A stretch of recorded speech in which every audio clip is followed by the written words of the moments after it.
आने वाले कुछ सालों के अंदर जो मार्केट के ट्रेंड जो चेंज होने वाले, जितना ज़्यादा गूगल एसईओ को मुश्किल करेगा, कॉम्प्लेक्स करेगा, उतना ज़्यादा उसका पीपीसी का रेवेन्यू जनरेट। कोई क्लाइंट अगर मुझसे पूछता है कि भाई आप कितना टाइम लेंगे मेरी वेबसाइट को रैंक कराने के लिए, तो उसका सिंपल आंसर ये होता है कि भाई हमें नहीं पता। तो आपने री इन्वेस्टिंग की बात करी, ये बहुत मैंने फौरदान देखा है यहाँ पे ना कि री इन्वेस्टमेंट के ऊपर या अपने ऊपर इन्वेस्ट करना लोग समझते हैं कि वो ज़ाया है। देखिए, अपवर्ड फाइबर है सैचुरेटेड मार्केट। आप अगर आज उस पर जाके प्रोफाइल बनाएंगे ना, तो आपके पास ओनली 1% चांस है कि आपको वहाँ पर सक्सेस। 2024 के अंदर ना एफिलिएट मार्केटिंग या ब्लॉगिंग जो है वो बहुत ज़्यादा कॉम्प्लिकेटेड हो गई है। मैं रिकमेंड नहीं करूँगा कि अगर कोई न्यूबी बंदा आ रहा है वो इस माइंडसेट से है कि उसको एफिलिएट से कमाना है, या वो इस माइंडसेट से है कि उसको ब्लॉगिंग करना है। गूगल हमसे ज़्यादा स्मार्ट है। गूगल को जो हम सोचते हैं, गूगल ने उसको ऑलरेडी तोड़ निकाला हुआ है। कोई 3 ऐसे हैक्स या 4 ऐसे हैक जो कि आपको लगता है कि मैं ये डिकोड कर चुका हूँ एल्गोरिथम के अंदर, तो ऐसी कोई चीज़ें तो बताएं। कराची में ऐसी कंपनी मैंने देखा है जो मंथ का जो है वो 1 CR के करीब जो है वो आराम से जो है वो अपना टर्नओवर निकाल रहे हैं सिर्फ एसईओ की सर्विस सेल आउट पे। कोई भी बिजनेस आप करते हैं या कोई भी स्किल आप करते हैं, कम्युनिकेशन स्किल्स तो अपने आप को तो सेल आउट करनी है। उनका माइंडसेट क्या हो रहा है? उनका माइंडसेट ये हो रहा है कि कंपनीज को छोड़ो, इंडिविजुअल को हायर कर। प्योर वाइट हेड मींस कि आपने ग्रे हेड में अगर आपने 6 मंथ्स लगाया तो प्योर वाइट हेड में आपको वही चीज़ करने में 1.5 साल लग जाए। देखिए, इसमें 2 पार्ट्स हैं। नंबर 1 बात ये है कि आप पैसा खर्च करें, पेड कोर्सेज करें और सीख लें, ठीक है। दूसरा बात क्या है जो पर्सनली मैं रिकमेंड करता हूँ हर न्यूबी को,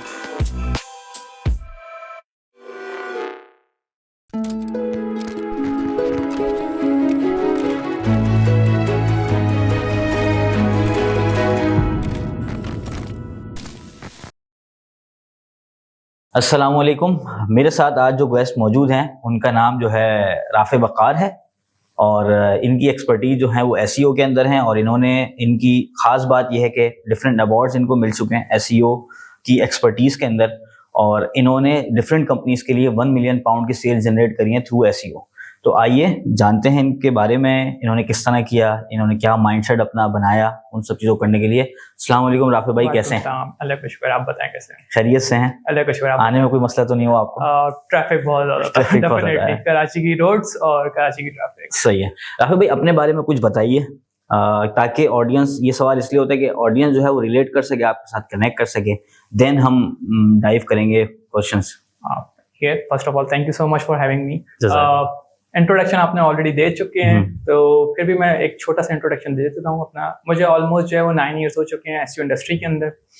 अगर आप मुझसे पूछे कि मैंने स्टार्ट कब किया था, तो स्टार्ट मेरा ये था कि मेरा बैकग्राउंड है सॉफ्टवेयर इंजीनियरिंग का, लेकिन जब मैं स्टडीज लाइफ में था अपने, तो मुझे तब रियलाइजेशन हो गई कि मैं एक बहुत बड़ा डेवलपर हूँ। सही है। तो मैंने अपनी फील्ड को स्विच किया।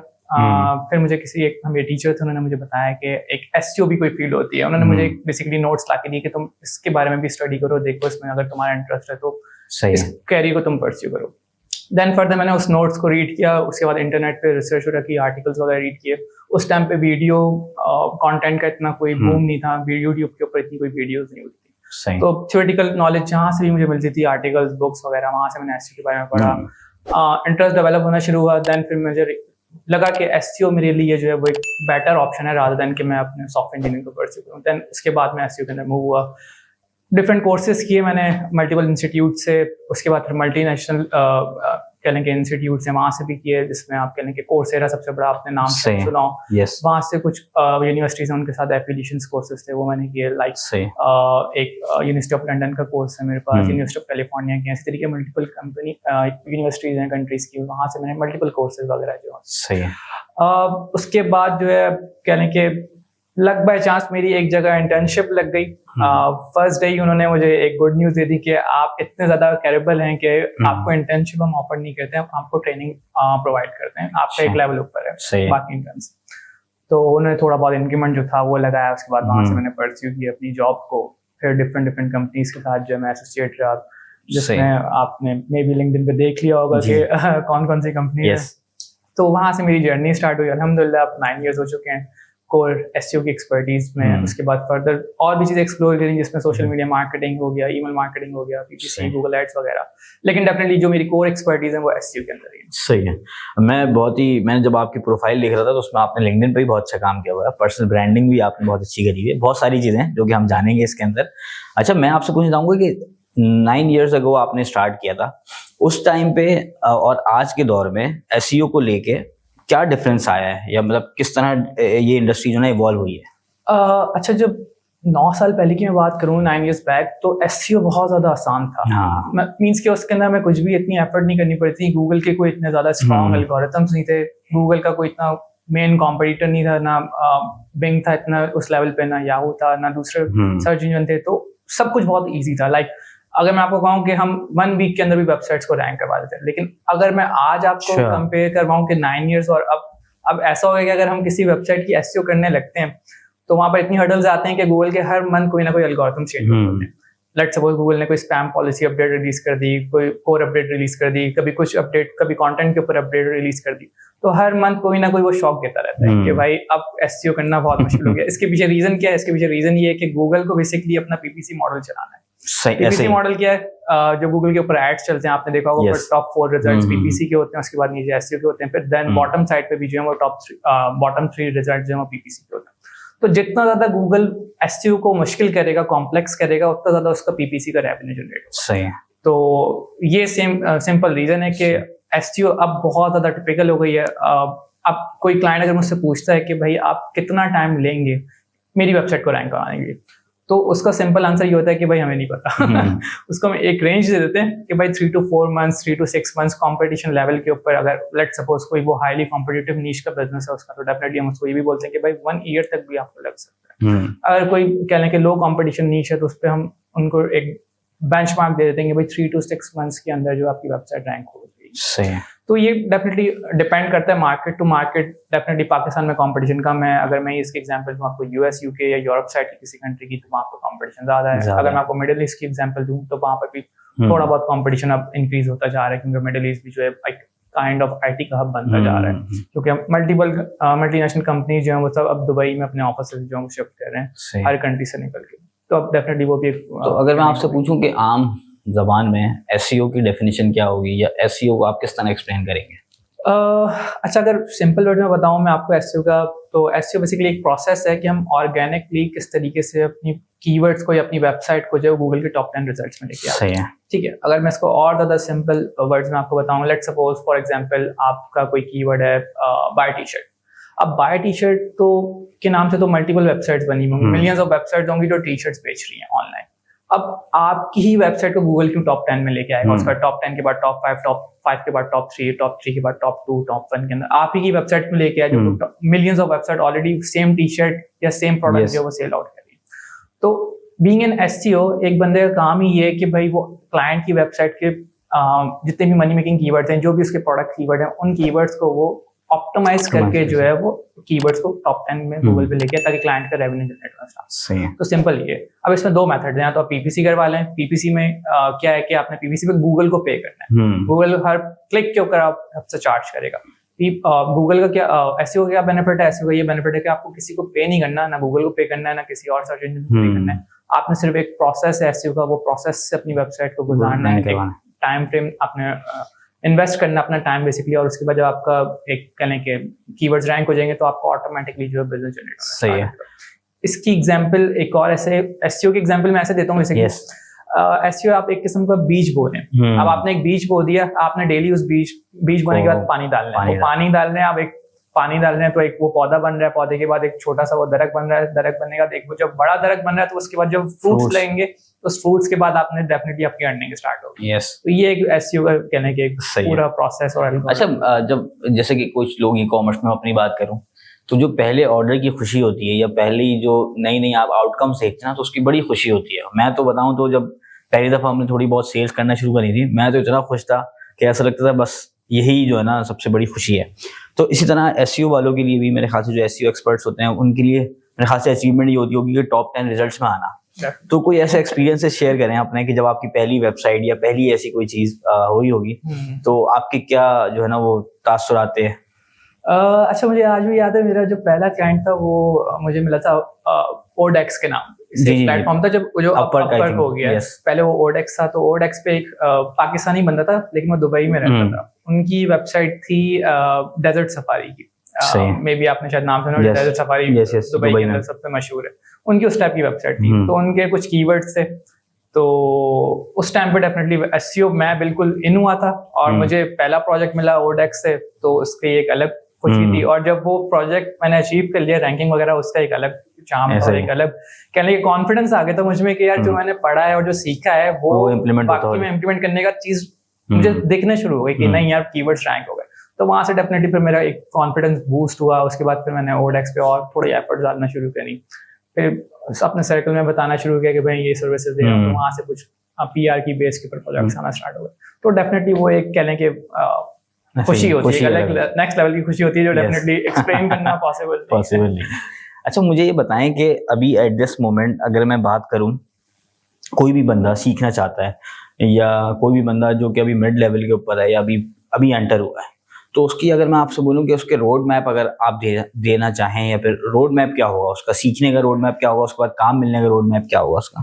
अच्छा देखिए, बेसिकली ये बहुत कॉमन क्वेश्चन है, डेली बेसिस मुझे क्वेरीज आ रही होती है कि भाई हम एसईओ में आना चाह रहे हैं, हमें एक पाथ बताएं किस तरीके से हम करेंगे। देखिए इसमें दो पाथ्स हैं। नंबर 1 पाथ ये है कि आप पैसा खर्च करें, पेड कोर्सेज करें और सीख लें, ठीक है। दूसरा पाथ क्या है जो पर्सनली मैं रिकमेंड करता हूँ हर न्यूबी को, कि आपको पेड ट्रेनिंग्स में जाने की जरूरत नहीं। अगर आप बिल्कुल फ्रेश हो, आपको कुछ पता ही नहीं एसईओ के बारे में, आप जीरो नॉलेज लेके आ रहे हो, तो आपके लिए पेड कोर्स बिल्कुल यूजलेस है। आप अपने पैसे बर्बाद कर रहे हैं। आप पहले गूगल पे जाएं, आर्टिकल्स रीड करें और इंटरेस्ट देखें कि भाई जो आप आर्टिकल रीड कर रहे हो वो आपको चीज समझ भी आ रही है नहीं आ रही। अगर आपको आर्टिकल्स रीड करके इंटरेस्ट डेवलप हो रहा है, देन उसके बाद आप यूट्यूब पे चले जाएं। यूट्यूब पे इंतहाशा फ्री ट्यूटोरियल्स इस वक्त पड़े हुए हैं कि भाई आप सिर्फ देखें और सीख लें। आप वहां से पहले बेसिक नॉलेज लें, आर्टिकल्स रीड करें, यूट्यूब पे वीडियोस देखें। अगर आपको लगता है कि हाँ ये फील्ड आपके लिए है और आप इसमें अचीव कर पाओगे अपना और अपना कैरियर ग्रो कर पाओगे, देन उसके बाद फिर आप सेकंड ऑप्शन के ऊपर आए, आप फिर कोई भी एक मेंटोर ले लें। आप उस मेंटोर से या तो उसकी पेड ट्रेनिंग ले लें, या तो आप पेड ट्रेनिंग, अच्छा इसमें भी फिर पेड ट्रेनिंग मेरी पर्सनल प्रेफरेंस है ही नहीं। मैं उसमें ही बोलता हूँ कि यार आप पेड ट्रेनिंग्स लेने की बजाय आप उसका टाइम ले लो कि भाई मुझे पूरा कोर्स नहीं करना, मुझे आप सिर्फ स्ट्रेटेजी बता दें, हफ्ते के 5 घंटे 10 घंटे दे दो या पूरे महीने में 10 घंटे दे दो आप मुझे स्ट्रेटेजी और एक रोड मैप बना के दे दो कि भाई आपने लेट्स सपोज मुझे 9 इयर्स हो गए इस इंडस्ट्री के अंदर, तो अब डेफिनेटली अगर मैं किसी बंदे को एक रोड मैप बना के दूंगा भी या उसको एक्सप्लेन नहीं करूंगा, तो मैं अपने पूरे 9 इयर्स की जर्नी उसके सामने खोल के रख दूंगा कि भाई यहाँ मुझे हर्डल्स आए थे। तो वो ज्यादा प्रेफरेबल होता है कि आप रादर देन पूरे 2 महीने 3 महीने का कोर्स करें, अपना टाइम भी उसमें लगाएं और उसमें भी आपको डेफिनेटली वही इन्फॉर्मेशन मिलने वाली है जो यूट्यूब पे ऑलरेडी भरी पड़ी है। कोई भी आपको मेंटोर डेफिनेटली फ्रॉम स्क्रैच कुछ नहीं बताएगा, वो कहीं ना कहीं कुछ ना कुछ डेफिनेटली लूपहोल्स छोड़ेगा। तो आप पेड कोर्सेज की बजाय आप अपनी कंसल्टेंसी की चीजें जो है उस पर आप इन्वेस्ट करें, अगर तो आपके पास इन्वेस्टमेंट है, पैसे हैं। अगर आप कहते हैं कि नहीं बजट टाइट है और मैं अफोर्ड नहीं कर सकता, तो फिर डेफिनेटली यूट्यूब के ऊपर फ्री वीडियोस में इंतहाशा रखी हुई हैं, आप जाके सर्च करें और मल्टीपल मेंटोर्स की वीडियोस देखना स्टार्ट करें। सही है। अच्छा, मैंने देखा है कि एसईओ मतलब जब लोग करते हैं तो उनके लिए क्या इनकम स्ट्रीम्स की अपॉर्चुनिटी बनती है? आइदर जॉब भी हो सकती है, आइदर मैंने देखा है कि एफिलिएट्स भी, ब्लॉग्स भी इसके थ्रू भी लोग करते हैं।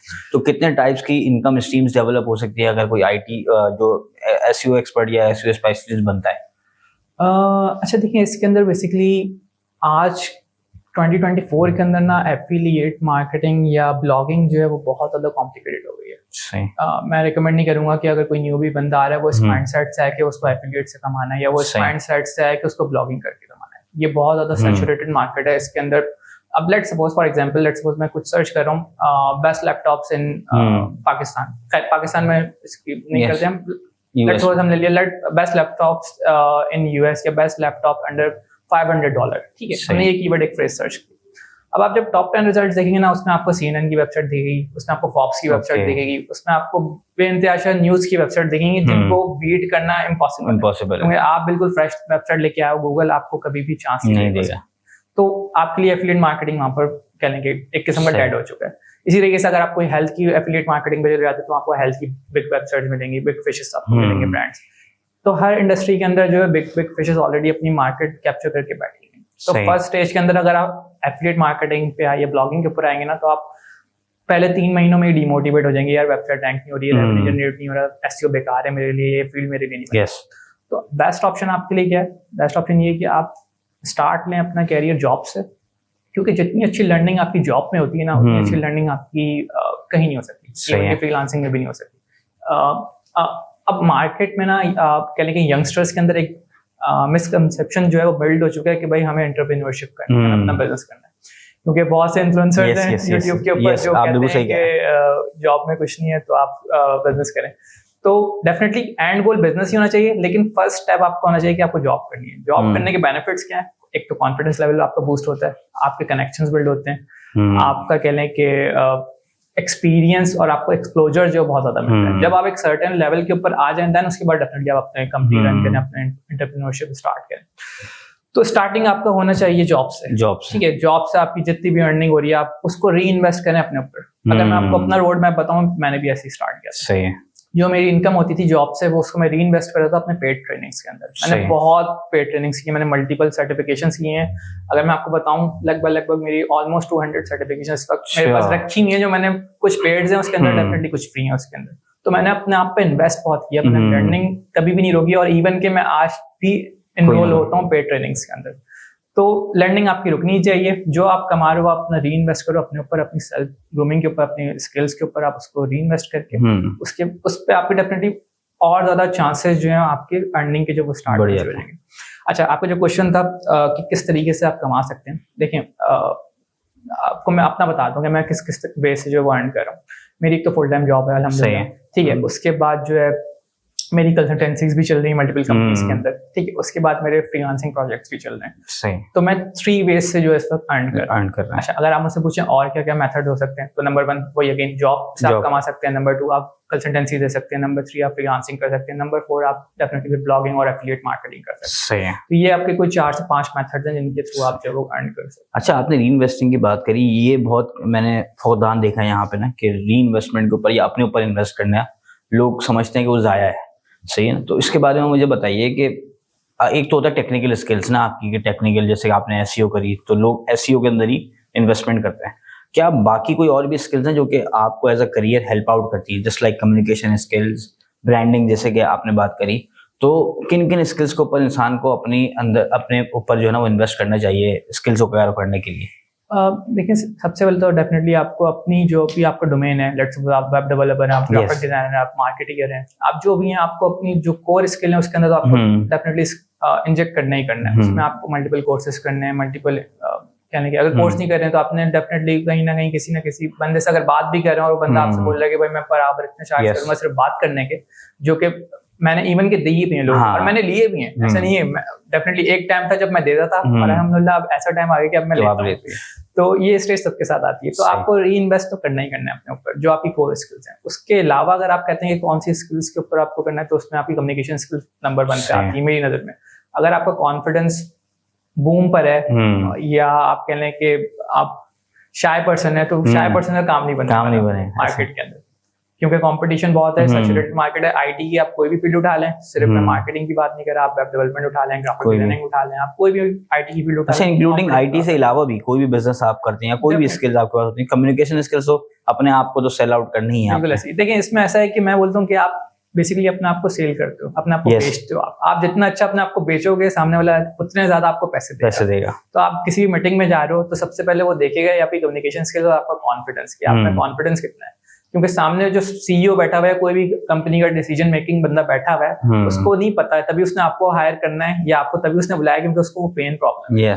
तो आपने बेचना अपनी कम्युनिकेशन स्किल्स को ही है। उसके बाद जब आप ऑन बोर्डिंग हो जाएंगे, उसके बाद फिर आपकी स्किल्स काम आएंगी, जो आपकी कोर स्किल्स। कम्युनिकेशन स्किल्स तो नंबर 1 पे है, तो उस पर आपने इन्वेस्ट लाजमी करना है।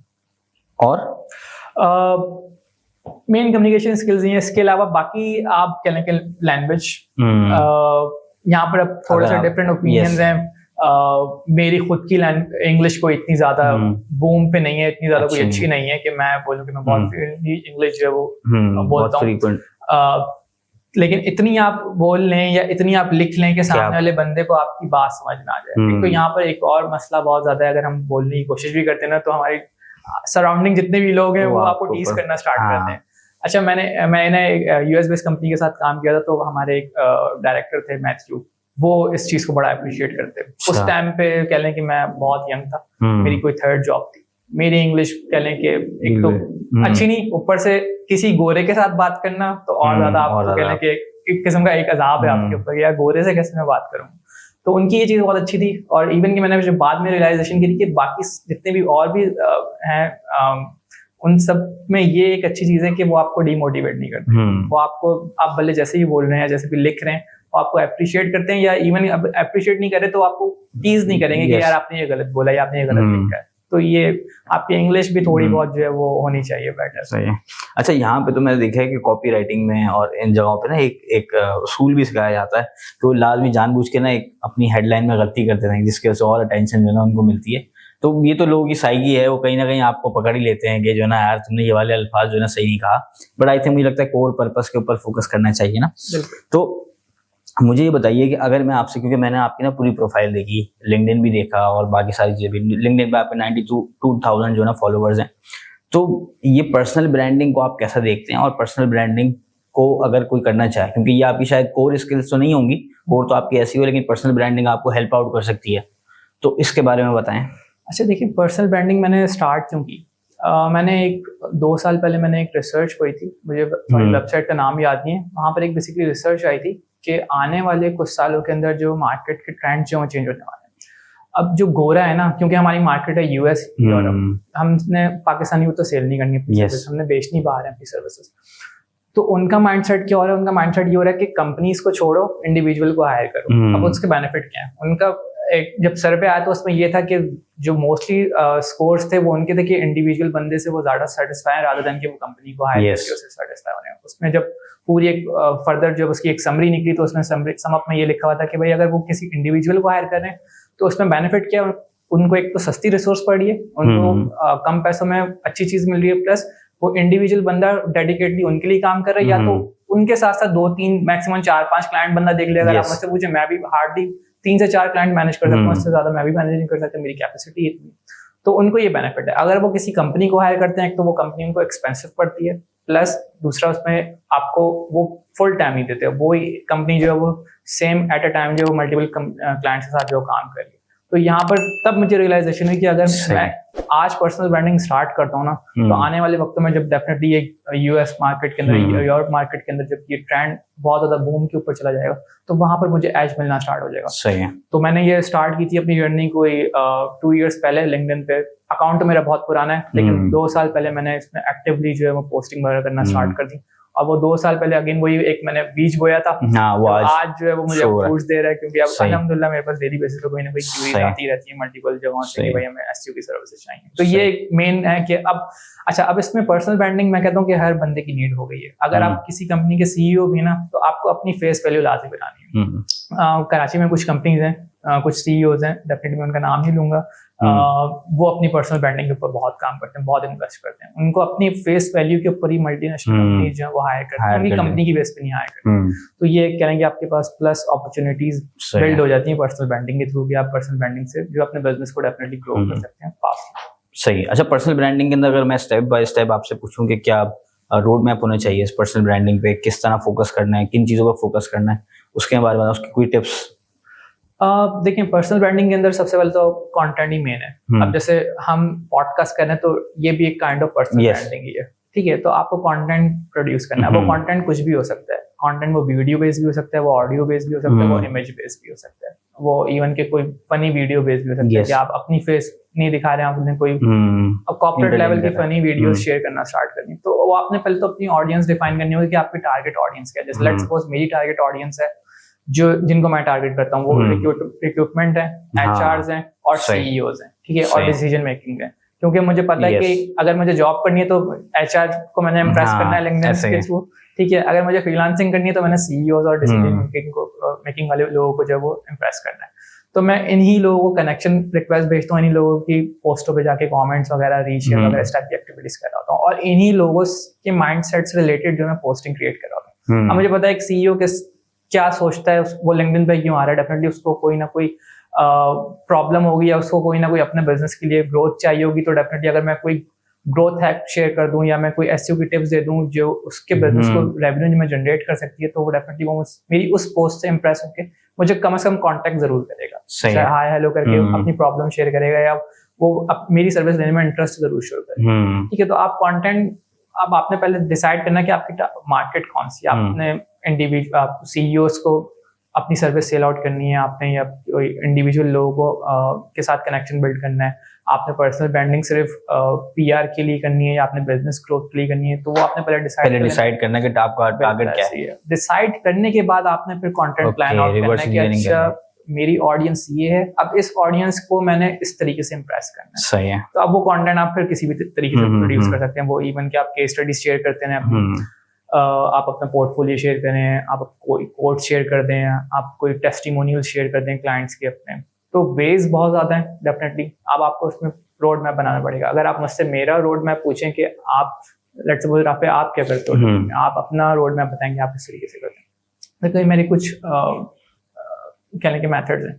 मेथड इन द सेंस कि मैं कोशिश मेरी ये होती है कि मैं सबसे पहले अपनी जितनी भी मेरे पोर्टफोलियो ना वो मैं टाइम टू टाइम अपडेट करते रहते हैं। सही है। लिंक्डइन के ऊपर मेरे हर वीक कोई ना कोई एक पोर्टफोलियो शेयर हो रहा होता है कि मैंने इस क्लाइंट के लिए ये अचीव किया, ये मेरे स्कोर है, ये मेरी केस स्टडी है, मैंने उसको इतना ट्रैफिक जनरेट करके दे दिया, इतने मंथ्स में मैंने उससे कीवर्ड रैंक करा दिया, इतना मैंने उसको रेवेन्यू जनरेट करके दे दिया। क्योंकि ये बायर्स को या ये सीईओज एंटरप्रेन्योर्स को जो अट्रैक्ट करती चीज की यार इस बंदे ने इतना रेवेन्यू जनरेट करके, तो इट्स मीन कि ये बंदा वाकई में स्किलफुल है और ये हमारे बिजनेस को भी रेवेन्यू जनरेट कर सकता है। ठीक है। उसके बाद सेकंड ऑप्शन क्या आपके पास? सेकंड ऑप्शन ये है कि आप थोड़ा बहुत कह लें कि अपने कोड्स वगैरह, लिंक्डइन के ऊपर कोड्स बहुत ज्यादा चलते हैं, कोड्स बहुत वायरल होते हैं, आप कोड्स के ऊपर जो है अपने वर्किंग करें, अपने कोड्स डिफरेंट बनाते रहें। कुछ फनी कोड्स बनाएं, कुछ फनी इन द सेंस बिल्कुल आउट ऑफ द बॉक्स जाके ना बनाएं, क्योंकि डेफिनेटली लिंक्डइन एक कॉर्पोरेट मार्केट है, कॉर्पोरेट सोशल मीडिया प्लेटफॉर्म है। आपने थोड़ा सा ऑडियंस को देखते हुए फनी कोड्स बनाने, उसके बाद आप अपनी फील्ड से रिलेटेड कोई कोड्स बना के शेयर करते हैं। अच्छा, मैं एक कॉन्सेप्ट ले आया था बिलबोर्ड वाला, जो कि बहुत वायरल हो गया था लिंक्डइन के ऊपर। मैं बेसिकली एक बिलबोर्ड पकड़ के उस पर कोट्स मैंने लिखे, तो वो एक बड़ी हिट हुई चीज, और उसको देखा देखी पाकिस्तान के जो है वो काफी लोगों ने उस चीज को रेप्लिकेट करने की कोशिश करी, लेकिन डेफिनेटली वो नहीं चल पाई, क्योंकि फर्स्ट अर्ली एडवांटेज जो है वो डेफिनेटली मिलता है हर बंदे को। तो वही सेम चीज मैंने देखी कि इंडियंस ने भी फॉलो करना स्टार्ट कर दिया। कुछ मुझे फिर इंडियंस भी दिखे, क्योंकि लिंक्डइन में मेरे पास कुछ इंडियंस भी कनेक्टेड है, तो मैंने देखा कि यार ये एक ट्रेंड में लाया, उस यूनिक ट्रेंड था बेसिकली, तो उससे मुझे बहुत ज्यादा एज मिला और बहुत ज्यादा मेरी पोस्ट वायरल होना स्टार्ट हुई, जिससे मेरी डेफिनेटली कनेक्शन और फॉलोवर जो इंक्रीज होना स्टार्ट। अच्छा, एक अगर मैं आपसे बोलूँ कि लिंक्डइन पे फॉलोवर बढ़ाने के लिए और क्या आपकी वो होनी चाहिए टिप्स हैं उसके लेके? देखिए, आजकल जो चल रहा है ना, आजकल चल रहा है कमेंटिंग। अगर आप जितनी ज्यादा कमेंटिंग करेंगे ना दूसरों की पोस्ट में, उतने ज्यादा आपकी रीच जो वायरल होना स्टार्ट हो जाएगी। जैसे लेट्स सपोज आपने डिसाइड कर लिया कि यार ये वो 10 लोग हैं इन्फ्लुएंसर, टॉप इन्फ्लुएंसर है लिंक्डइन के ऊपर, ये इनकी पोस्ट पे सबसे ज्यादा रीच आती है। आपने क्या करना है, उन टॉप लिस्ट पे रिकॉर्ड मेंटेन कर लेना कि यार ये वो 10 लोग हैं। अच्छा, इसी तरीके से फिर आपने छोटे इन्फ्लुएंसर की भी लिस्ट बनानी है। अच्छा, ये वो छोटे इन्फ्लुएंसर हैं 10 जिन पे मिड लेवल की आती है, और ये वो 10 लोग हैं मेरे टॉप इनडायरेक्ट कह लें कि कॉम्पिटिटर जो मेरी जैसे सर्विसेज दे रहे हैं, ताकि मैं उनसे भी थोड़ा सा इंटरेक्ट करना स्टार्ट करूँ, एंगेजमेंट में। और इसी तरीके से आपने एक और 10 की लिस्ट बना लेनी है, जिसमें आप लेट्स सपोज आप कहते हैं कि आपने सीईओ को टारगेट करना, अपनी सर्विसेज बेचनी है। अब आपका अमेजोन और बाकी ई कॉमर्स का काम है, तो डेफिनेटली आपने जो है फिर ऐसे लोगों को हंट करना है जिनके ई कॉमर्स स्टोर्स हैं और उनको आपकी सर्विसेज की नीड होगी। तो आपने उन 10 लोगों को हंट करके एक लिस्ट क्रिएट करनी है, और आपने उन्हीं ये 40-50 लोगों की प्रोफाइल्स पे डेली बेसिस पे जाना है और कमेंटिंग करना स्टार्ट कर देंगे। एक टाइम आएगा कि वो आपकी पोस्ट पे या तो रिप्लाई करना स्टार्ट कर देंगे, या तो वो कम से कम आपको लाइक करना स्टार्ट कर देंगे। जो बड़े इन्फ्लुएंसर्स हैं वो डेफिनेटली बहुत टाइम लेते हैं, क्योंकि उनके पास डेली बेसिस पे ही हर मिनट में लाइक्स और कमेंट्स आ रहे हैं, उनको हर रिप्लाई में डेफिनेटली वो चैलेंजिंग काम है। लेकिन एक टाइम आता है कि वो जब कांस्टेंट आप जो है वो पोस्टिंग, उनकी पोस्ट पे लाइक्स और कमेंट्स कर रहे होते हैं, तो आपकी प्रोफाइल उनकी नजरों में आना स्टार्ट हो जाती है। जब जैसे ही उन्होंने आपकी प्रोफाइल पे कमेंट बैक किया, आपके कमेंट पे या लाइक किया, या आपकी किसी पोस्ट को रीपोस्ट कर दिया, या आपकी पोस्ट पे लाइक कर दिया, तो ऑटोमेटिकली आपकी वहां से रीच जो है वो बिल्ड होना स्टार्ट हो जाएगी। तो बस वो आपने उस टाइम तक का वेट करना है कि वो आपका टाइम कब आ सकता है। सही है। अच्छा, एक कोई अगर मैं आपसे आउटकम पूछूं जो आपने खुद अपने चेंजेस जो है ना वो देखी हो, बिफोर आपने कहा 2 साल पहले आपने स्टार्ट करी ब्रांडिंग करना, उसके बाद 2 साल बाद, तो बिफोर 2 इयर्स क्या आउटकम या क्या आपने डिफरेंस देखा? बिफोर 2 इयर्स मैं सिर्फ जॉब करता था। सही है। मेरा वन स्ट्रीम ऑफ इनकम था। जब मेरी ब्रांडिंग स्ट्रांग हुई तो मेरे पास कंसल्टेंसी की कॉल्स आना शुरू हो गए। सही है। अब मैं मल्टीपल कंपनीज के साथ एसोसिएट हूं एज अ कंसल्टेंट। ये एक जो है ना वो फायदा है। और सेकंड अपॉर्चुनिटी क्या बिल्ड हुई मेरे पास कि मुझे फ्रीलांसिंग प्रोजेक्ट्स करना स्टार्ट हो। सही है। देखिए, अपवर्क फाइवर है सैचुरेटेड मार्केट। आप अगर आज उस पे जाके प्रोफाइल बनाएंगे ना, तो आपके पास only 1% चांस है कि आपको वहाँ पर सक्सेस मिले। सही लेकिन है। लिंक्डइन है इस वक्त अभी भी बहुत ज्यादा वहाँ पर एज इस वक्त है, क्योंकि सिर्फ 2% अकॉर्डिंग टू लिंक्डइन सिर्फ 2% लोग कंटेंट क्रिएट करते हैं और 98% लोग जो है वो अच्छा, कंज्यूम करते हैं consume कंटेंट। तो करते वो आप सिर्फ अगर लिंक्डइन पे कंटेंट प्रोड्यूस करेंगे तो आप 2% के अंदर आ जाएंगे। सही तो वहाँ पर अपॉर्चुनिटीज बहुत हैं। आप डेफिनेटली अगर आप खुद भी रिसर्च करेंगे ना, लेट्स सपोज मैं एसईओ की सर्विसेज दे रहा हूँ, तो मुझे पता है कि एसईओ के अंदर गिनती के सिर्फ 5-6 लोग ही हैं जो कि कंटेंट प्रोड्यूस कर रहे हैं। तो मेरा कंपटीशन इवेंचुअली उन 5-6 लोगों के साथ है। अपवर्ड फाइबर के ऊपर क्या है, मिलियंस ऑफ प्रोफाइल्स और गिग्स जो ऑलरेडी बनी हुई हैं, तो वहाँ पर कंपटीशन मेरा मिलियंस लोगों के साथ है। सही है। लिंक्डइन के ऊपर मेरा सिर्फ 5-10 लोगों के साथ है, तो वहाँ पर बीट करना मुझे उनके आसान है। तो डेफिनेटली आपके फ्रीलांसिंग की अपॉर्चुनिटीज लिंक्डइन में भरी पड़ी हैं। आपको डेली बेसिस पे क्यूरीज जनरेट होती हैं लिंक्डइन के ऊपर कि भाई हमें ये सर्विस चाहिए, हमें ये सर्विस चाहिए। इवन के लोग पोस्ट कर रहे होते हैं कि भाई हमें इस चीज से रिलेटेड सर्विस चाहिए, तो आप उस पोस्ट पे जाके कमेंट कर सकते हैं, आप उसको आप पर्सनल इनबॉक्स कर सकते हैं कि भाई मेरा ये पोर्टफोलियो है, मैं इंटरेस्टेड हूँ आपके साथ काम करने में लिए, आप मेरा सही। पोर्टफोलियो चेक करें। तो सही। अपॉर्चुनिटीज लिंक्डइन के ऊपर भरी पड़ी है इस टाइम पर। सही है। अच्छा मुझे ये बताएं राफी भाई कि अगर कोई वेबसाइट आपके पास आती है और आपको बोलते हैं भाई ये वेबसाइट है, ये उसका स्ट्रक्चर है, काइंडली आप इसको देखें और कंसल्ट करें कि इसको हमने किस तरह जो है ना रैंक करना है या किस तरह इसके ऊपर एसईओ जो है ना वो इम्प्लीमेंट होगी, तो आपका क्या प्रोसीजर है उसको देखने का? अच्छा, सबसे पहले तो डेफिनेटली क्लाइंट ऑनबोर्डिंग होती है मेरे पास, तो सबसे पहले मैं क्लाइंट से पूछता हूँ कि उसका एजेंडा क्या है, आया कि वो एसईओ क्यों करवाना चाह रहा है। एसईओ वो सिर्फ जस्ट फॉर सेक ऑफ अपने कॉम्पिटिटर को बीट करने के लिए करवाना चाह रहा है कि भाई कुछ क्लाइंट्स ऐसे होते हैं जो चाहते हैं कि भाई क्लाइंट उनके जो कॉम्पिटिटर के कीवर्ड है ना, उन कीवर्ड्स के ऊपर उनके ब्रांड के नेम के ऊपर आ जाए। लेट्स सपोज Amazon एक ब्रांड है, yes. अब मेरे पास कोई बंदा आ गया, उसने बोला कि भाई मुझे Amazon वर्ड को बीट करना है, तो उसका ये वो इस माइंडसेट से आ रहा है कि उसको अपने कॉम्पिटिटर के ब्रांड नेम पे बीट करके उसकी वेबसाइट पे स्पेस लेनी है किसी की। और कुछ क्लाइंट होते हैं डेफिनेटली जिनको बिजनेस जनरेशन के लिए आए होते हैं, वो उनको बिजनेस जनरेट करना होता है। तो सबसे पहले तो मैं अपने क्लाइंट से उनका माइंडसेट रीड करता हूँ कि उनको आखिर चाहिए क्या। अगर वो इस माइंडसेट से आ रहे हैं कि उनको कॉम्पिटिटर को बीट करके पोजीशन लेनी है, तो डेफिनेटली मैं वहाँ पर स्ट्रेट फॉरवर्ड मना कर देता हूँ उनको। अच्छा, कि एक तो पॉसिबल नहीं है, क्योंकि डेफिनेटली आप अपने ब्रांड पे तो रैंक हो जाओगे, लेकिन आप अपने कॉम्पिटिटर के ब्रांड पे कभी भी नहीं रैंक हो सकते। इसकी एग्जांपल ऐसे है कि लेट्स सपोज अगर आप Amazon जाके गूगल पे सर्च करें तो आपको टॉप 10 के टॉप 10 रिजल्ट Amazon के दिखेंगे, क्योंकि गूगल को पता है कि ये बंदा कोई बंदा अगर कीवर्ड Amazon सर्च कर रहा है तो उसको Amazon ही चाहिए, उसको eBay ही चाहिए, तो वो टॉप 10 के टॉप 10 रिजल्ट Amazon पे दिखाएंगे। इवन कि अगर आप सेकंड पेज पे भी चले जाए तो वहां पर भी Amazon आएगा। तो वहां पर डेफिनेटली आप फिर क्लाइंट को कुछ एंड गोल नहीं दे सकते। सही है। अगर दूसरा प्रोस्पेक्ट है क्लाइंट का कि उसको रेवेन्यू जनरेट करना है, तो फिर सेकंड क्वेश्चन मेरा क्लाइंट से ये होता है कि आपके कॉम्पिटिटर्स क्या हैं, क्योंकि देखें एसईओ के अंदर आपका कॉम्पिटिटर आपका सबसे बड़ा हेल्पर है। सही है।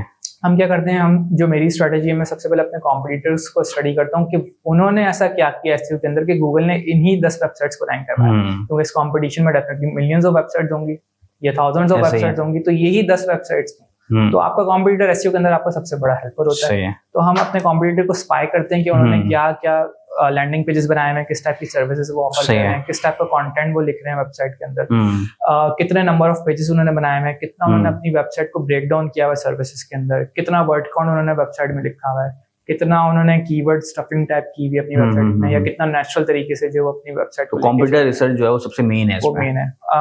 उसमें प्लस बेनिफिट ये भी होता है कि आपके कॉम्पिटिटर जिन कीवर्ड्स पे रैंक कर रहे होते हैं, आप उनको भी उनका डेटा भी स्पाई कर सकते हैं कि भाई ये वो 50 कीवर्ड्स हैं, 100 कीवर्ड्स जिन पे कॉम्पिटिटर रैंक कर रहा है, और आप वहाँ पर श्योर हो कि यही वो 50 या 100 कीवर्ड हैं जिससे कॉम्पिटिटर आपका जो बिजनेस जनरेट कर रहा है, तो हम उन्हीं फिर कीवर्ड्स के ऊपर काम कर रहे हैं। तो कॉम्पिटिटर एनालिसिस जो मेन है। उसके बाद सेकंड स्टेप मेरा ये आता है कि हम जो क्लाइंट की वेबसाइट है उसके स्ट्रक्चर को चेक करते हैं कि उसमें स्ट्रक्चर किस तरीके से मेंटेन किया है, किस तरीके से बनाया है, आया उसकी यूआई यूएक्स के अंदर कुछ इम्प्रूवमेंट की नीड है या नहीं है।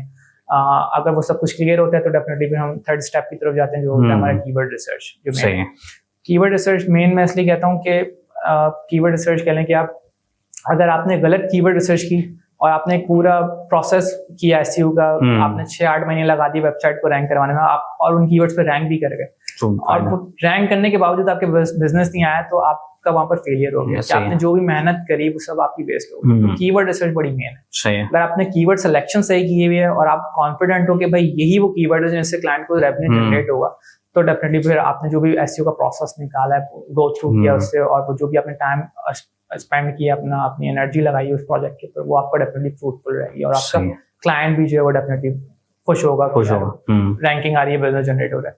तो कीवर्ड रिसर्च मेन है। उसके बाद फिर डेफिनेटली और भी स्टेप्स हैं जिसमें हम कंटेंट लिखवाते हैं, फिर कंटेंट अपलोडिंग होती है, फिर उसका ऑन पेज के अंदर टाइटल डिस्क्रिप्शन डालते हैं इसमें हम, और भी फिर मल्टीपल लिस्ट है जो हाँ, चलती रहती है और चलती टाइम रहती टू टाइम उसमें हम अच्छा, आपकी क्या ऐसा यूनिक बात है या आपने ऐसा क्या डिकोड किया हुआ है? ऑब्वियसली बहुत सारे लोग होंगे, तो आपके बिल्कुल। पास क्या ऐसी स्ट्रेटेजी है, क्या ऐसी गीजर सिंह है कि आप जो है ना, आपको लगता है कि मैं इस एल्गोरिथम को, या कोई 3 ऐसे हैक्स या 4 ऐसे हैक्स जो कि आपको लगता है कि मैं ये डिकोड कर चुका हूँ एल्गोरिथम के अंदर, तो ऐसी कोई चीजें तो बताएं। देखिए एसईओ के अंदर आपको यूट्यूब से बहुत हाँ, ऐसी बातें वीडियोस होती मिल हैं। जाएंगी हाँ, कि मैंने ये चीज अचीव कर ली, इतने दिन 2 हफ्ते में आप वेबसाइट रैंक करवा लें, इतना मैंने रेवेन्यू जनरेट कर लिया, वो सब झूठ है। झूठ है, बुलशिट सही है। बेसिकली गूगल हमसे ज्यादा स्मार्ट है। गूगल को जो हम सोचते हैं गूगल ने उसका ऑलरेडी तोड़ निकाला हुआ है कि भाई अगर ये बंदा या ये एसईओज जो है इस टाइप की हरकत करते हैं, इस टाइप की गूगल को चीट करने की कोशिश करते हैं, गूगल के एल्गोरिथम को मैनिपुलेट करने की कोशिश करते हैं, तो उसका तोड़ हमारे पास ये है। सही। देखिए तोड़ कुछ नहीं है, एसईओ बेसिकली एक प्रोसेस है पूरा जो आपने करना ही करना है। अब इसमें मेथड्स अलग अलग हो सकते हैं डेफिनेटली। अब एक अली बंदा है, लेट्स सपोज, अली की स्ट्रेटजीज दूसरी होंगी, मेरी स्ट्रेटजीज दूसरी हैं, हमजा की स्ट्रेटजीज डेफिनेटली दूसरी होंगी, तो ये आपकी स्ट्रेटजीज के ऊपर मेंटेन करती है। अच्छा, मैंने सुना था ब्लैक हैट टेक्निक्स भी होती हैं इसके अंदर, तो वो क्या?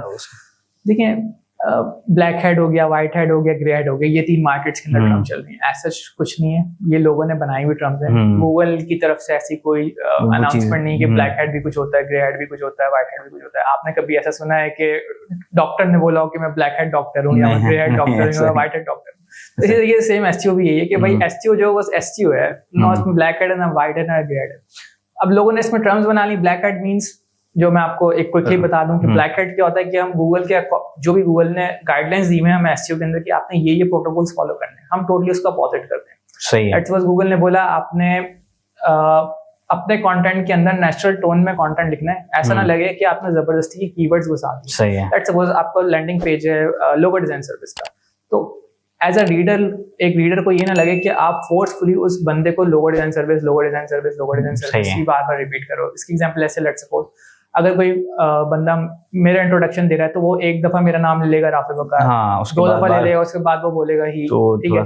तो यही सेम चीज है। तो गूगल ये बोलता है कि आपने नेचुरल टोन के अंदर लिखना है कि रीडर उसका सेटिस्फाई हो। अब यहाँ पर लोग क्या करते हैं, यहाँ पर कीवर्ड स्टफिंग करना स्टार्ट करते हैं, जो कि उसका अपोजिट है। अब आप जब मल्टीपल टाइम्स जो भी आपके मनी मेकिंग कीवर्ड है उसको अगर आप रैंक करवाना चाह रहे हो, तो डेफिनेटली वो ब्लैक हेड टेक्निक्स उसमें ये आती है कि आप उस कीवर्ड को जो बॉम्बार्डिंग कर दो अपने लैंडिंग पेज के अंदर, तो ऑटोमेटिकली रैंक हो जाता है। जो इवन के अभी भी होता है कीवर्ड स्टफिंग आप करते हैं, कुछ सर्टेन टाइम के लिए वो कीवर्ड रैंक होता है, लेकिन डेफिनेटली वो लॉन्गर रन में आपको फूड नहीं देता। वो जैसी आपकी वेबसाइट ट्रैक होती है, गूगल के एल्गोरिथम उसको डिटेक्ट करते हैं, तो ऑटोमेटिकली आपकी वेबसाइट को बाउंस बैक कर देते हैं।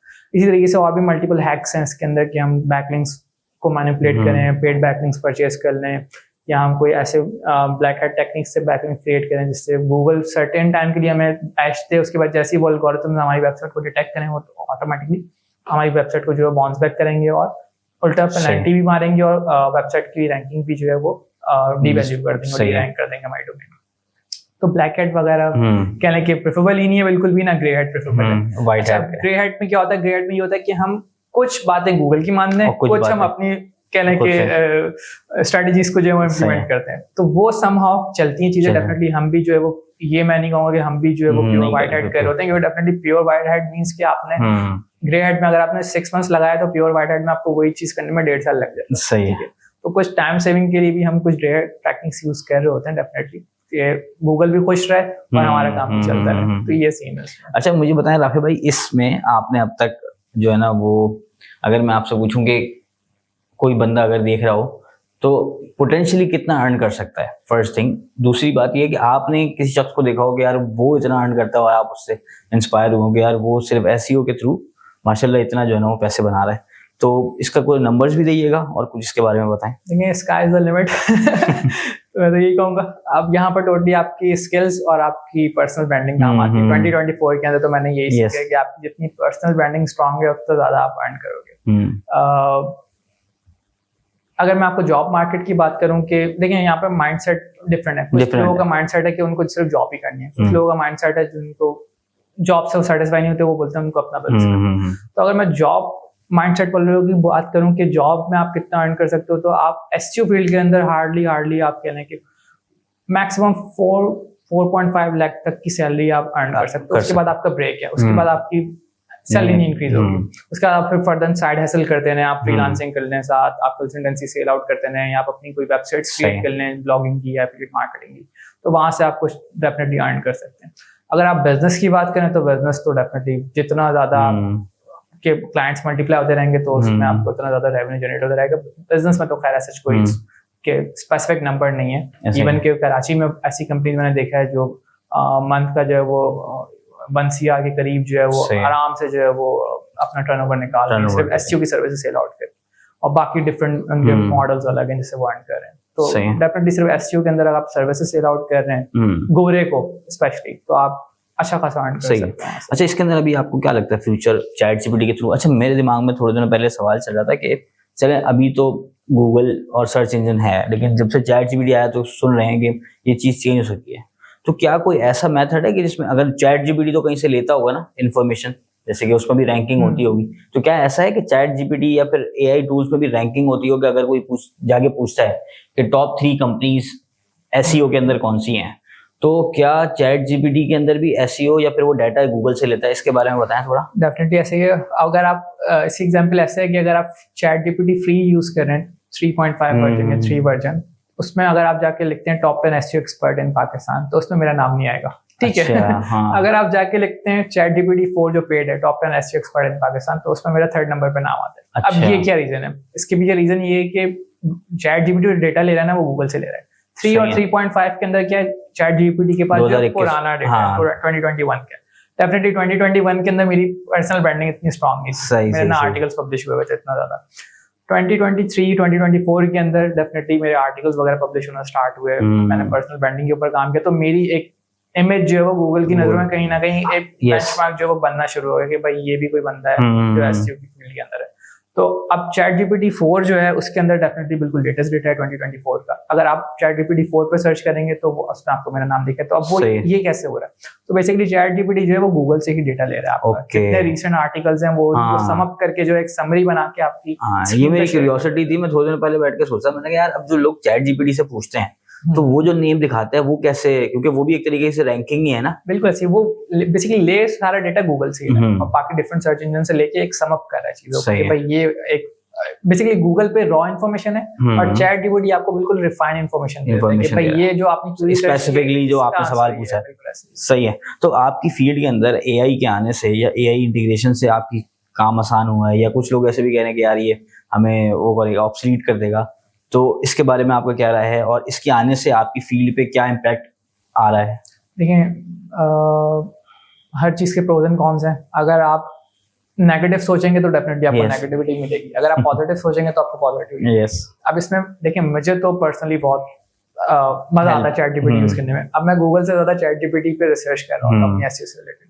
इसकी एग्जांपल ऐसे है, रिसेंटली अभी मेरे पास एक क्लाइंट आया, उसकी सर्विसेज हैं बेसिकली दुबई के अंदर ही, वो लग्जरी कार सेल करता है। सही है। अच्छा, मैंने मल्टीपल पेड टूल्स पे कीवर्ड रिसर्च करके देख ली लग्जरी कार से रिलेटेड, मुझे कोई कीवर्ड का सर्च वॉल्यूम ना मिला। मतलब सर्च वॉल्यूम तो छोड़े, मुझे कोई कीवर्ड आइडियाज ही नहीं मिले कि मैं इस क्लाइंट को क्या कीवर्ड सजेशंस दूं। सही है। तो फिर थक हार के मैंने क्या किया, मैंने चैट जीपीटी पे जाके रिसर्च की कि भाई ये मेरे क्लाइंट का बिजनेस है, इससे रिलेटेड मुझे मनी मेकिंग कीवर्ड्स निकाल के। तो क्लाइंट ने चैट जीपीटी ने जो है मुझे 12-15 कीवर्ड्स का जो एक आइडिया दिया। तो उस जब वो आइडियाज मेरे पास आए ना, तो उस आइडियाज की बेस के ऊपर फिर मैंने फर्दर रिसर्च करना स्टार्ट करी, और जब उस आइडियाज कीवर्ड्स की बेस पे मैंने रिसर्च करना स्टार्ट की तो मुझे फिर टूल्स ने भी डेटा देना शुरू कर दिया। तो चैट जीपीटी ने मुझे मेरा एक कहना है कि माइंड खोल दिया, एक किस्म का जो मैं जहां तक पहुंच नहीं पा रहा था, चैट जीपीटी मुझे वो निकाल के दे दिया, और उसके बाद फर्दर पे मैंने उसमें रिसर्च करना स्टार्ट करी।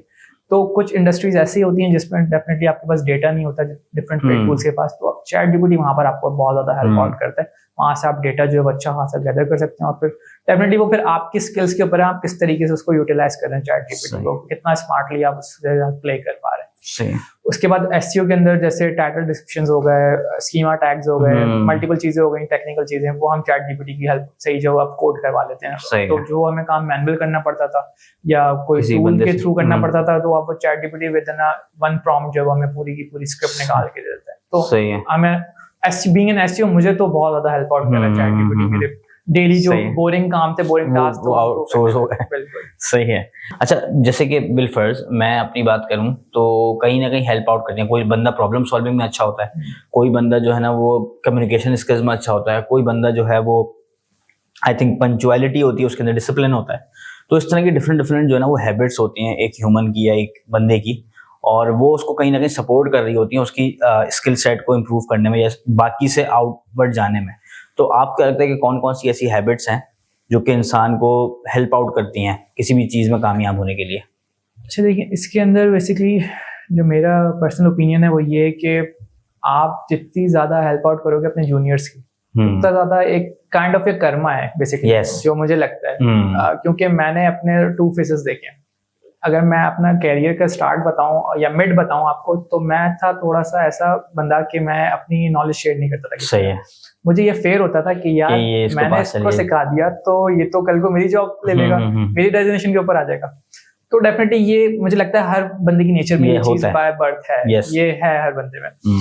तो जितना ज्यादा आप दूसरों की हेल्प आउट करेंगे ना चीजों के अंदर, तो उतना ज्यादा एक काइंड ऑफ कर्मा चल रहा है, ये मुझे लगता है Yes. कि तो आपको आपकी उसका अलग रिवॉर्ड जो मिलता रहता है। तो आप सबसे पहले तो आप हेल्प आउट करना स्टार्ट करना फ्री ऑफ कॉस्ट। आप ये सोचे ही ना कि यार अगर मैंने अपनी स्किल्स को दे दी तो मेरा क्या होगा बाद में। तो आपके पास कहीं ना कहीं से कोई ना कोई और बेटर अपॉर्चुनिटीज मिल जाती है। सही है। तो ये तो आप फर्स्ट प्रायोरिटी के ऊपर आज से ही करना स्टार्ट कर दें। जो ये वीडियो जो नॉलेज है, जिसके पास नॉलेज है वो आपस में शेयर करें। इससे दूसरा बेनिफिट क्या होता है? इससे बेनिफिट ये है कि जब आप अपनी नॉलेज शेयर करते हैं ना, तो सामने वाले बंदा भी ओपन हो जाता है और वो उसके पास अगर कोई स्किल या कोई नॉलेज है, उसको कोई बात पता चल गई तो वो आपके साथ शेयर करता है। अब हमारी कम्युनिटी के अंदर एसईओ के अंदर मैं क्या करता हूँ, मैं डेफिनेटली जितने भी मेरे फ्रेंड्स हैं या फ्रेंड ऑफ फ्रेंड है, मैं उन सबके साथ मंथ के अंदर कोई ना कोई एक मीटअप प्लान जरूर करता हूँ, और उसके अंदर हम अपनी नॉलेज जो वो शेयर कर रहे होते हैं। जो भी हमने 1 महीने में पढ़ा, स्टडी करी, कुछ भी सीखा नई चीज, तो हम आपस में शेयर कर रहे होते हैं कि यार ये नई चीज मार्केट के अंदर एसईओ के अंदर इस तरीके से हो रही है, अब तुम लोगों ने अगर ट्राई किया तो उसका और क्या बेटर वेज अपॉर्चुनिटीज जो निकल सकती हैं। तो ये चीज आपने डेफिनेटली करनी है। तो इसका आपको इंशाल्लाह डेफिनेटली अच्छा ट्रीट हो जाए। मुझे ये बताएं राफे भाई कि नेक्स्ट 5 इयर्स के अंदर आप क्या देख रहे हैं इस फील्ड के अंदर, एसईओ के अंदर ही? आपको क्या लगता है क्या पैटर्न्स हैं? क्योंकि मुझे लगता है कि जिसने इंडस्ट्री में या किसी ने फील्ड में वक्त लगाया होता है उसको पैटर्न्स पता लगे होते हैं कि अगले 5 साल में क्या होने वाला है। तो आपको अगर इस बारे में आपसे मैं पूछूं तो आप क्या कहना चाहेंगे? अच्छा, मैं इसमें कहूँगा कि आप अपनी नॉलेज को, मार्केटिंग की नॉलेज को जो है वो स्टक ना करें। स्टक इन अ सेंस कि लेट्स सपोज अगर मैं आपको कहूँ कि मैं एक एसईओ का बंदा हूँ और मैंने 9 इयर्स एसईओ में लगा दिए, तो आप कभी भी एक फील्ड को ना चूज करें। आप डेफिनेटली एक सर्टेन टाइम तक उसमें एक्सपर्टीज लें, उसके बाद आप मूव ऑन हो अपनी सेकेंडरी स्किल्स के अंदर। Let's suppose SEO digital marketing के अंदर क्या आता है? डिजिटल मार्केटिंग के अंदर एसईओ आता है, उसके बाद गूगल एड्स आते हैं, डिफरेंट दूसरे सर्च इंजन के एड्स आते हैं, फिर फेसबुक एड्स, इंस्टाग्राम एड्स, अब तो टिकटॉक भी काफी ज्यादा मार्केट में आ चुका है, उसकी भी मार्केटिंग चल रही है। तो आप डिफरेंट मीडियम। अच्छा, इसमें एक और चीज है, मैं आपसे वैसे ही इंटरप्ट कर रहा हूँ आपको, कि जैसे कि एसईओ है, अब गूगल की एसईओ अलग है, अमेज़न पे भी एसईओ जो है ना लिस्टिंग ऑप्टिमाइजेशन होती है, इस तरह डिफरेंट प्लेटफॉर्म्स पे भी होती होगी। तो आपको क्या लगता है ये भी बंदा साथ साथ कर सकता है? डेफिनेटली ऐसा ही। मैं यही बताना चाह रहा हूँ कि आप अपनी नॉलेज को या अपनी फील्ड को लिमिटेड ना करें, बाउंड ना करें। आपने मल्टीपल एक्सप्लोर करने प्लेटफॉर्म और मल्टीपल चीजें सीखनी है, ताकि कल को अगर आपके पास कोई भी क्लाइंट आए या अगर आप कल को फ्रीलांसिंग कर रहे हैं या जॉब कर रहे हैं, तो आपके पास डेफिनेटली, लेट्स सपोज एक मैं हूँ, लेट्स सपोज, ठीक है, अब मेरी नॉलेज है बड़ी लिमिटेड, मैं सिर्फ एसईओ करता हूँ, तो डेफिनेटली मेरा चार्म कम हो जाएगा कंपनी की नजर में कि यार ये राफे बंदा सिर्फ एसईओ करता है, इसकी अपॉर्चुनिटी, इसकी नॉलेज जो है वो लिमिटेड है। उसी की जगह पे अगर कोई और बंदा आता है, कोई हम लेट्स सपोज कोई अली बंदा आता है, और अली बंदे के पास जो है वो गूगल एड्स की भी एक्सपर्टीज है, एसईओ की भी एक्सपर्टीज है, उसको ईमेल मार्केटिंग भी आती है, तो इवेंचुअली अली की जो वर्थ है वो मुझसे बढ़ जाएगी। तो आपको जो है वो मल्टीपल स्किल्स सीखनी चाहिए, ताकि आपके चांसेस जो है डे बाय डे इंक्रीज होते हैं। सही है। लेकिन डेफिनेटली यहाँ पे पहले आपने एक चीज जरूरी करनी है कि आपने पहले एक कोर एक्सपर्टीज लाजमी ले लेनी किसी भी एक चीज के अंदर। लेट्स सपोज मैंने कोर एक्सपर्टीज ले ली एसईओ के अंदर, सही है, एक सर्टेन टाइम लगा के फिर मैं बाकी चीजों के ऊपर मूव ऑन हुआ। मैंने फेसबुक एड वगैरह सीखे, उस पर मैंने इम्प्लीमेंटेशन करी, फिर गूगल एड सीखे, फिर ईमेल मार्केटिंग सीखी। तो मेरी कोर एक्सपर्टीज तो एसईओ ही है जो मैं कर रहा होता हूँ, लेकिन साथ साथ मैं बाकी चीजें भी कर रहा होता हूँ। और जो दूसरे क्लाइंट आते हैं, अच्छा इसमें एक और मजे की बात भी है, अब जैसे लेट्स सपोज मेरे पास कोई क्लाइंट आया एसईओ सेट के, लेट्स सपोज गूगल का कोई क्लाइंट आ गया, अब मेरी मार्केट में पीआर बनी हुई है, पर्सनल ब्रांडिंग हुई हुई है, मैं गूगल एड्स का काम खुद नहीं करता। मुझे नॉलेज है, मैं क्लाइंट को कन्विंस कर लेता हूँ, क्लाइंट को ग्रेड लेता हूँ। गूगल एड्स का काम मैं आउटसोर्स करता हूँ और बीच में अपना कमीशन रख लेता हूँ। सिर्फ मेरी फेस वैल्यू मेरी होती है, क्लाइंट को लगता है काम मैं कर रहा हूँ, लेकिन मैंने काम आउटसोर्स कर दिया। इसी तरीके से बाकी सारी फील्ड्स का भी है। अगर कोई कंटेंट राइटिंग का काम आ रहा है तो फेस वैल्यू मेरी जा रही है, कंटेंट राइटिंग के मेरे कुछ सर्कल में लोग हैं, मैं उनसे काम फ्रीलांसिंग के ऊपर करवा के डिलीवर कर रहा हूँ। सो आपको अगर नॉलेज होगी ना मल्टीपल डोमेन्स की, तो तो आपके पास डेफिनेटली ये वाली अपॉर्चुनिटीज भी जॉब करना स्टार्ट सही है। अच्छा, आपकी कौन सी ऐसी डेली लर्निंग एक्टिविटीज है जिससे आप अप टू डेट रहते हैं? आइदर वो कोई कोर्स हो सकता है, आइदर वो कोई ब्लॉग हो सकता है, या कोई पॉडकास्ट हो सकता है, तो आप किस तरह अपना आपको लर्निंग अपनी अप टू डेट रखते हैं? देखिए, मेरा डेली काम है ऑफिस जाके सबसे पहले तो 1 घंटा अपने आप को देना है। सही है।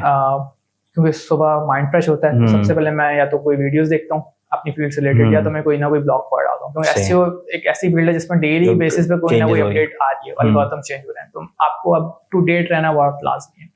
तो ये आपकी भी हैबिट होनी चाहिए। आप भले सुबह ना करें, आप इवनिंग में कर लें, इवनिंग में नहीं हो रहा तो आप नाइट में कर लें, लेकिन आपको डेली 1 घंटा अपने आप को देना है, अपनी सेल्फ ग्रूमिंग पे, अपनी नॉलेज को इंक्रीज करना है, ताकि कल को अगर आप किसी सामने वाले बंदे के साथ बैठ के बात करें तो उस सामने वाले बंदे को लगे कि नहीं यार, बाकी में कोई बंदा था जिसको चीजें पता है।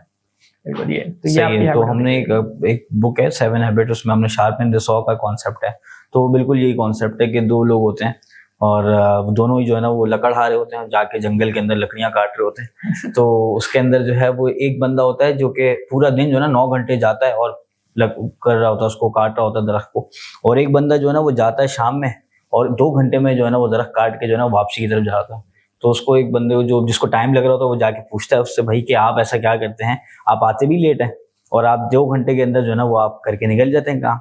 तो वो उसको यही बोलता है कि भाई मैं बाकी का टाइम जो है ना उसको उस आरी को या फिर जो भी चीज़ है उसको शार्प करने में लगा रहा होता हूँ टाइम ना, तो उस पर टाइम बच जाता है आपका। तो बिल्कुल ऐसा ही है कि आपको रोज की उसके अंदर जो है ना अप टू डेट रहना पड़ता है। अगर मैं आपसे पूछूं आपकी लाइफ के अंदर या कोई टीचर्स होते हैं या मेंटोर्स होते हैं, आपको अब तक की बेस्ट एडवाइसेस क्या मिली हैं जिससे आपकी लाइफ में चेंजेस आई हों? एडवाइसेस या कोई भी ऐसी बेस्ट एडवाइस? टेक्निकल क्वेश्चन है। देखिए, इसमें basically to be very honest, जब मेरे सीनियर्स थे ना, उन्होंने बड़ा एक यानी कि उस टाइम पे ऐसी चीज होती थी कि आप कि सीनियर्स आपको सिखाते नहीं थे। तो ये चीज मैंने बड़ी ऑब्जर्व की थी उस टाइम पे जब मेरा करियर स्टार्ट था, कि आपके सीनियर्स आपको सिखा नहीं रहे हैं। तो डेफिनेटली मैं तो अपने सीनियर्स को कभी भी मेंटोर नहीं मानता कि यार उन्होंने हेल्प आउट किया। मैं मेंटोर मानता हूँ गूगल को और यूट्यूब को। वहां पर जो अननोन लोग हैं वो ज्यादा हेल्प आउट कर रहे हैं, क्योंकि डेफिनेटली वो आपको फ्री ऑफ कंटेंट प्रोड्यूस करके देते हैं। वहां पर डेफिनेटली उनका वे ऑफ अर्निंग यूट्यूब है, एड से कमा रहे हैं, लेकिन आप एफर्ट देखिए कि वो एफर्ट डाल रहे हैं। अगर वो कुछ उसके बेस पे कुछ पेनीज कमा भी रहे हैं तो वो वर्थ इट है। तो डेफिनेटली यूट्यूब। तो आप ये कहेंगे कि अपना बेस्ट मेंटोर या बेस्ट दोस्त जो है या बेस्ट सीनियर जो है वो आप यूट्यूब या फिर गूगल को बना लें, और अब तो चैट जीपीटी को बना लें, ताकि जो है वो आपके लिए हेल्प आउट हो। अच्छा, मेरी तरफ से आपको ये तोहफा है। Thank you so much. ये बेसिकली मेरी लाइफ के अंदर डायरीज हैं और उसने बड़ा इम्पैक्ट रहा है टू डू लिस्ट बनाने में, जर्नलिंग करने में और अपने बारे में जानने में, या कहीं कोई चीज़ प्रॉब्लम आती है तो उसको हम सॉल्व कर रहे होते हैं। तो मेरी लाइफ में बड़ा एक इम्पैक्टफुल जो है ना डायरी मेरे पास हमेशा होती है। तो मैं वही चाहता हूँ कि मैंने आपको दी है, तो आपकी लाइफ भी आप इसको जो है ना वो इस्तेमाल कर सकते हैं। और इसके साथ मैं आपसे आखिरी सवाल ये पूछना चाहूँगा कि आप आए यहाँ पे, आपने आई थिंक आपका पहला एक्सपीरियंस है, दूसरा एक्सपीरियंस है आपका, तो आपने मेरी बैठक के बारे में मैंने आपको बताया, तो इसके हवाले से आपको कैसा एक्सपीरियंस रहा अब तक का? वंडरफुल, बहुत मजा आया। सही।